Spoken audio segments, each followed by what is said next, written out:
Sa mas tumitinding tensyon sa pagitan ng Estados Unidos at Venezuela ay sa wakas tuluyan ng tinuldukan ng Amerika ang matagal ng kampanya kontra sa droga matapos masakote si Nicolas Maduro. Pero bago ko simulan ay hihingi lang sana ako ng isang like at subscribe, malaking tulong na ito sa aming mga content creator. Salamat po. Ang sitwasyon sa Venezuela ay opisyal nang pumasok sa makasaysayang sandali noong gabi ng 3 ng Enero ng kasalukuyang taon. Maraming eroplano ng US Air Force ang biglang umatake sa mga pangunahing target sa kabisera ng Caracas at sa mga mahahalagang rehiyon tulad ng Miranda, Lara, Aragua at La Guaira. Umapela si Trump para sa deployment ng Special Forces na magsagawa ng mabilisang pag-atake at hulihin si Maduro kasama ang kanyang asawa mismo sa sentro ng kanyang kapangyarihan. Ang pinakakapansin-pansin sa buong operasyon ay ang petsa, kapareho ito ng araw kung kailan, 36 years ago, na aresto ang dating US-supported dictator ng Panama na si Manuel Noriega. Ito ay hindi na simpleng military campaign, ito ay matibay na deklarasyon na ang history ay bumabalik sa siglo 21. Ilang oras lang matapos ang airstrike, naglabas ang interim government ng Venezuela ng urgent statement na inaakusahan ang US ng seryosong paglabag sa international law, pagbagsak sa mga prinsipyo ng UN Charter at pagbalanse ng relasyon sa pagitan ng mga soberanong bansa. Ang hakbang na ito ay hindi lang nagpasiklab ng matinding protesta sa loob ng Venezuela kundi nag-trigger din ng global diplomatic shockwave. Ang galit ng buong sambayanang Venezuelan ay sumiklab tulad ng apoy. Ang Caracas, na tinaguri ang cradle ng liberator na si Simon Bolivar, simbolo ng independent spirit ng Latin America, ay winasak ng bomba mula sa US forces. Sa flickering light ng mga pagsabog, ang mga mamamayan ng Venezuela ay wala nang magawa kundi sumigaw sa sakit at sama ng loob. Sa gitna ng usok at apoy, isang malaking tanong ang pumailalang sa bawat kanto. Nasaan ngayon si Maduro at ang asawa niyang si Chia Flores? Walang kumpirmasyon, walang larawan, walang ebidensya. Agad na humiling ang Venezuelan government sa administrasyon ni Trump na ipakita ang totoong ebidensya na sila ay buhay pa. Pagkatapos ng buwan ng banta, akusasyon at pagpapakalat ng balita tungkol sa involvement ni Maduro sa transnational drug trade, sa wakas, kumilos ang Washington. Sa loob ng ilang oras, ang mga eroplano ng US ay tumpak na umatake sa maraming strategic military facilities. Kabilang dito ang Calota Air Base, Igorot Helicopter Base, Montaña Barracks, simbolo ng military power ng Venezuela, at pati ang Fortuna, Central Military Command ng regime. Ang misyon na ito ay hindi lang target ang military infrastructure, kundi direktang suntok sa simbolo ng kapangyarihan. Habang nakalublob pa sa usok ang Caracas pagkatapos ng sunod-sunod na airstrikes, biglang lumabas sa political shadows si Venezuelan Defense Minister Vladimir Padrino. Siya ang unang surviving leader na lumabas sa publiko matapos ang mabilisang US campaign at ang kanyang boses ay parang palaso na tumutok sa White House. Sa kanyang pahayag sa international community at multilateral organizations, mariing inakusahan ni Padrino ang US ng blatant violation sa UN Charter at international law. Pero gaano man kasaklap ang kanyang mga salita, hindi nito natatabunan ang isang shocking reality. Ang mga US helicopters ay lumipad malapit sa lupa, dumiretso sa puso ng Caracas, halos walang nakitang resistance. May naniniwala na ito na ang tanda ng pagbagsak, ang katapusan ng mahabang nightmare na nagdala sa Venezuela sa economic at political crisis na walang labasan. Marami ang nagtatanong kung sino ang hahawak ng kapangyarihan. May lilitaw bang interim government, isang bagong military-civil alliance? Kahit na masyadong maaga pa para sagutin lahat ng tanong, isang bagay ang malinaw. Ang kapangyarihan sa Venezuela ay nire-redefine sa pamamagitan ng dugo, apoy at dilim ng pagtataksil. Ilang oras bago bumagsak ang US military storm sa Caracas, ang JAV regime ay tila nabubuhay pa sa ilusyon ng kapayapaan. Samantala, si Diosdado Cabello, nakilala sa hindi magandang palayaw bilang number 2 monkey, ay nanatiling matigas ang tono at lumabas sa publiko, nagpapropaganda tulad ng dati. Ngunit sa loob lang ng ilang oras, nagbago ang lahat. Pagkatapos ng sudden attack, totally nagbago ang tono ni Cabello. Ngayon, nandito kami sa kapital na Caracas pagkatapos suriin ang pinsala mula sa criminal attack, terror attack laban sa aming people, sa teritoryo, sa electrical infrastructure, sa Bolivar Revolution at kahit sa mga taong walang kinalaman sa revolution. Ito ay isang atake laban sa Venezuela, laban sa Bolivarian Republic of Venezuela. Ang pahayag na ito ay hindi na maitago ang katotohanan. Nahuli si Maduro. Ang mga strategic facilities ay inatake at ang defense system ay na-disable sa loob lang ng ilang oras.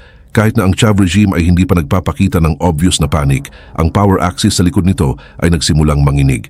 Lahat ng senyales ay nagpapakita na malapit na ang final moments ng regime na ito at isang bagay ang malinaw. Ang future ng Venezuela ay hindi na magiging tulad ng dati. Nang mahuli si Maduro, isang tanong agad na lumitaw, sino ang pansamantalang hahawak ng kapangyarihan sa Venezuela? Ayon sa Constitution, ang sagot ay ang Vice President at ang posisyon na iyon ay hawak ni Delcy Rodriguez, isa sa pinaka-powerful na tao ng Chavez faction, right hand ni Maduro at dating tinawag ng Western press bilang bargaining chip sa backstage negotiations. Pero ang problema, wala si Delcy sa Venezuela sa panahon na umuusok ang bansa habang nangyayari ang US attack campaign. Nasa Moscow siya, isang trip na ayon sa maraming sources ay para umiwas sa peligro. At habang nag-aalab ang Caracas mula sa malayo, naglabas si Delcy Rodriguez ng matinding challenging statement na diretsyo sa Washington. Walang paraan, walang road na mapapailalim ninyo kami o mapipilit kaming sumunod sa imperial orders ninyo. Isang declaration ng war na walang pasensya. Pero ang realidad, sino nga ba ang may control sa Caracas? May kakayahan at lakas ba si Delcy para bumalik sa Venezuela at patakbuhin ang bansa habang magulo ang sitwasyon o nag-o-observe lang siya mula sa malayo, naghihintay sa final outcome bago gumawa ng desisyon? Samantala, sa Washington, ang Secretary of State Marco Rubio ay patuloy na inire-repeat ang accusations sa Celdioles, Songang, na itinuturing na link sa military at drug trade bilang isang tunay na terror organization na hindi pwedeng patawarin. Ang global public ay naniniwala na ito ang unang shot para sa full-scale overthrow campaign, pero ang katotohanan ay mas unpredictable ang senaryo.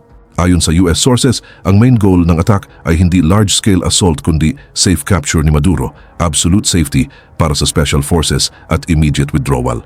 Ito ay partially confirmed sa private talk ni Secretary Rubio at Senator Mike Lee. Ayon kay Rubio, wala pang plan para sa next attack. Ang statement na ito ay nagbigay sa analysts ng bold pero reasonable hypothesis.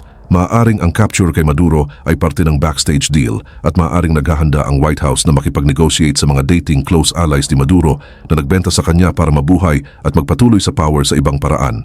Kung totoo ito, ang Venezuela ay hindi lang mag-shifting ng power kundi nasa gitna ng isang power game kung saan ang main character ay naalis na sa board bago pa man. Nang mahuli si Maduro nang walang kahit isang bullet na pinaputok sa resistance, agad na nagtanong ang international analysts. May nagtaksil ba sa loob ng Chavez faction para ialay ang ulo ni Maduro sa bargaining table at iligtas ang natitirang regime? Ang hypothesis ay may sense dahil sa isang regime kung saan ang survival ay nakasalalay sa absolute power, ang pagkawala ng number one without capturing others is unusual. Ayon sa US Info, ang plan para alisin si Maduro ay approved na ni Trump. Kahit na delayed ang plan dahil sa logistics at political reasons, ang determination ng White House ay clear. Si Maduro ay kailangang alisin. Kaya sino ngayon ang may control sa Venezuela? Si Vladimir Padrino, head ng military, at si Delcy Rodriguez, vice president at powerful Chavez figure, ay nag-declare ng national security plan. Kasabay nito, nag-declare sila ng nationwide emergency at ang Boliv Armed Forces kasama ang militias ay i-deploy sa malawak na areas. Ito ay tanda na ang natitirang regime apparatus ay sinusubukang regain control, stabilize ang sitwasyon at posibleng magbukas ng bagong era na wala si Maduro. Ang tanong, betrayal ba ito o survival strategy lang? Pagkatapos mahuli si Maduro at na-airstrike ang key military bases, isang unusual scenario ang nangyayari sa Venezuela. Walang bagong attacks mula sa US. Ang capture kay Maduro ay resulta ng secret agreement pero hindi nito binabago ang nature ng campaign. Isang makasaysayang turning point, isang direktang suntok ng pananakot sa buong Chavez system. Ang pinakakapansin-pansin, ang kakayahang depensa ng Chavista side ay tuluyang nalantad bilang sobrang hina na hindi na maitatanggi. Ang radar system, air defense at military ay hindi nakareact sa oras. Ang buong istruktura na dati itinuturing na untouchable ay gumuho sa loob lang ng ilang oras.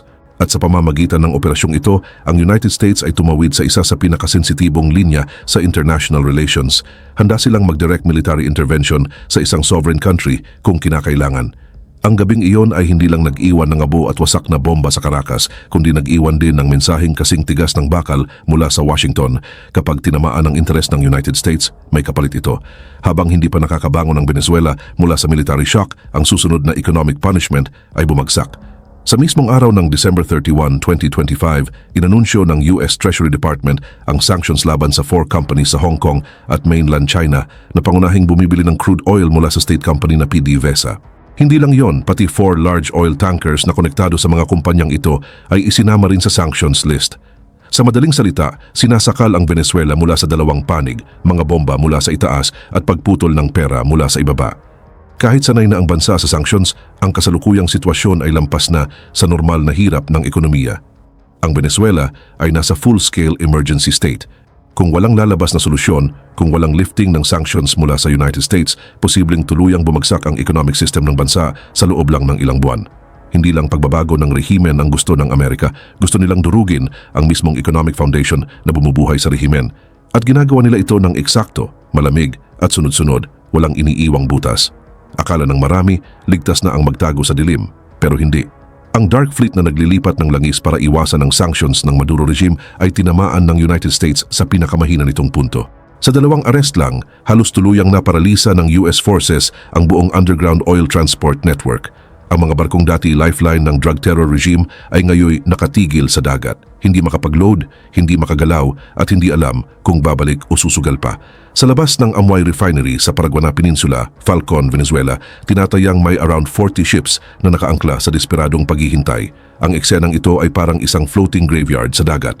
Lugar kung saan hindi mailabas ang crude oil, hindi makapasok ang pera at ang underground financial system ng rehimen ay nauubos kada oras. May iisang exception lamang, ang mga barko ng Chevron, ang tanging US company na pinayagang mag-operate sa ilalim ng temporary agreement, ang naglalakas loob pang gumalaw. Ang iba, alinman ay minomonitor o sobrang takot para umalis sa pantalan. Masyado nang malinaw ang mensahe mula sa Washington. Hindi lang ang capital ang target kundi pati ang bulsa.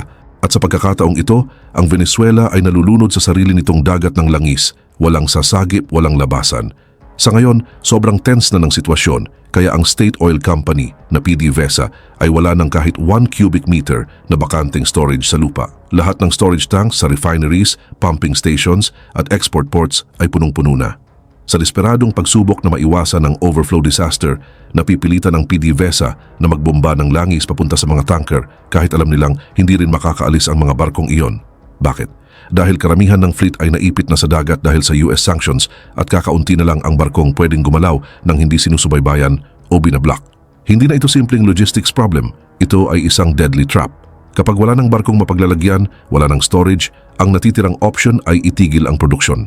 Sa madaling salita, kung hindi aalisin ang sanctions, mapipilitan ng PDVSA na isara ang mga oil fields, hindi dahil kulang sa tao o teknolohiya, kundi dahil wala ng mapaglalagyan ng sobrang langis. Ibig sabihin nito, ang crude oil output ng Venezuela, ang mismong lifeline ng rehimen, ay nasa gilid na ng total collapse. Isang rehimen na nabuhay sa langis ay unti-unting namamatay dahil sa langis na hindi na makadaloy. At hindi pa rito nagtatapos ang problema ng oil industry ng Venezuela. Hindi lang ito tungkol sa punong storage at mga barkong hindi makaalis. Papasok na ito sa mas malalang technical breakdown. Wala na silang dilution chemicals. Ang crude oil ng Venezuela ay sobrang bigat at hindi pwedeng ipump o iproseso ng direkta kung walang halo ng naphtha o condensate na inaangkat mula sa labas. Pero ngayon, dahil sa sanctions, pati import route ay naputol, kaya hindi na makarating ang mga essential materials sa Venezuela. Ibig sabihin dito, kahit may oil wells, may workers at may kuryente, hindi pa rin makakapag-produce. Ang PDVSA ay nasasakal mula sa 3 direksyon, walang storage, walang export route at walang raw materials para gawing usable ang crude oil. Kung walang pagbabago, sa loob lang ng ilang linggo, maaaring masaksihan ng Venezuela ang total technical collapse ng oil industry, ang puso ng kanilang ekonomiya. At ngayon, ang tanong na nasa isip ng lahat, hihinto ba si President Donald Trump sa pagpapalit ng rehimen gamit ang mas madaling controlling political card? O ito pa lang ang unang putok at may mas simboliko o mas decisive pang mga hakbang na paparating sa mga susunod na araw? Ang katahimikan matapos ang unang strike ay maaring panahon ng regrouping o paghahanda para sa susunod na mas mapanirang atake.